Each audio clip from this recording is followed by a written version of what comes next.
Salut. Alors en cette période d'élections législatives très intense, à nous la démocratie se propose de décrypter un certain nombre de propositions plus ou moins radicales de transformation institutionnelle profonde, puisque vous le savez, nous prônons la démocratie plus directe.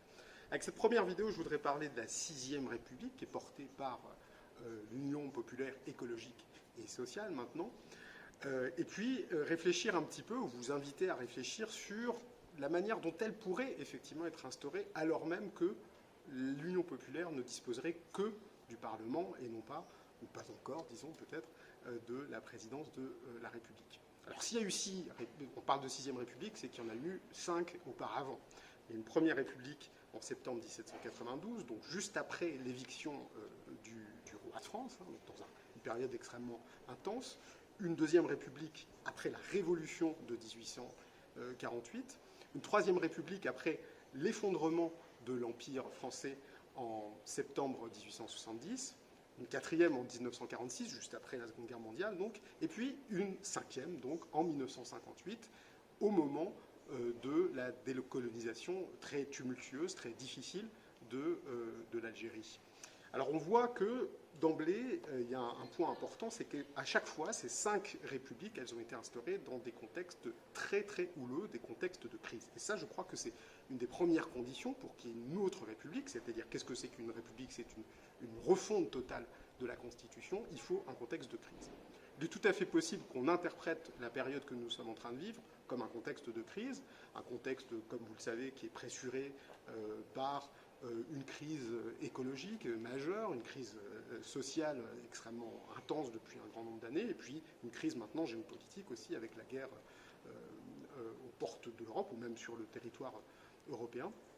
Tout ça constitue un contexte de crise et aussi, plus spécifiquement, pour ce qui est de la France, un contexte dans lequel on va demander de plus en plus de choses aux Françaises et aux Français, donc un contexte dans lequel les devoirs seront de plus en plus lourds, et ça peut aussi engendrer, très légitimement, un contexte dans lequel des droits seront de plus en plus, ou doivent être de plus en plus largement accordés. Donc ça, on peut valider cette première condition, contexte de crise, pour pouvoir lancer un processus institutionnel, avec en plus en toile de fond une énorme insatisfaction des Françaises et Français vis-à-vis de ces institutions très monarchiques, très centrées sur la personne du président de la République et qui manifestement ne fonctionnent pas, ne permettent pas de résoudre ces diverses crises dont j'ai parlé.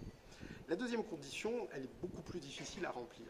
C'est que dans le cadre de nos institutions, un processus constitutionnel y dépend essentiellement du président de la République. On peut aussi avoir un processus constitutionnel qui part du Parlement, mais ça supposerait que le Sénat et l'Assemblée nationale soient d'accord sur ce processus. Donc là, on a un Sénat qui est clairement à droite et qui clairement va s'opposer à tout processus probablement de transformation radicale. Qu'est-ce qu'on peut faire dans ce contexte? Il nous semble qu'on peut faire deux choses. Soit imaginer une confrontation entre le Parlement et la présidence de la République qui aboutisse à ce que le Parlement, le Premier ministre, si c'est Jean-Luc Mélenchon, impose la transformation constitutionnelle que les Français attendent. Alors cette transformation elle-même, elle peut prendre diverses formes. On vous parlera dans une prochaine vidéo de l'Assemblée constituante qui est proposée par l'Union populaire. Mais en tout cas, s'il y a une transformation qui doit partir du président de la République, elle ne pourra être dans le contexte que imposée, parce que, on pourra y revenir aussi dans une prochaine vidéo, ce qui est proposé par la LREM est très très pauvre du point de vue de la transformation institutionnelle. On n'en attend pas beaucoup de notre point de vue. Donc premier scénario, une opposition entre le Parlement et le président. Et quelle forme elle pourrait prendre? C'est le Parlement qui pourrait dire on ne vote plus aucune loi tant qu'on n'a pas obtenu une constituante. Le deuxième scénario, et ça on le développera aussi dans d'autres vidéos, ça serait une transformation par les pratiques, une transformation par le fait. On peut imaginer, et on a imaginé, des processus de référendum d'initiative citoyenne qui passeraient par le Parlement uniquement. On vous décrira ça dans une prochaine vidéo. Mais de la même manière qu'à l'échelle municipale, il arrive que par des rustines, disons, réglementaires ou légales, les maires, les conseils municipaux passent au-delà des impositions de ce que leur impose la loi, et bien de la même manière, on pourrait imaginer que le Parlement, par des rustines législatives, passe au-delà de ce que permet la Constitution. Donc ça, c'est le deuxième scénario, une transformation de fait des institutions, de la Constitution, en attendant que tout ça soit légitimé par une véritable constituante en bonne et due forme d'ici peut-être 5 ans.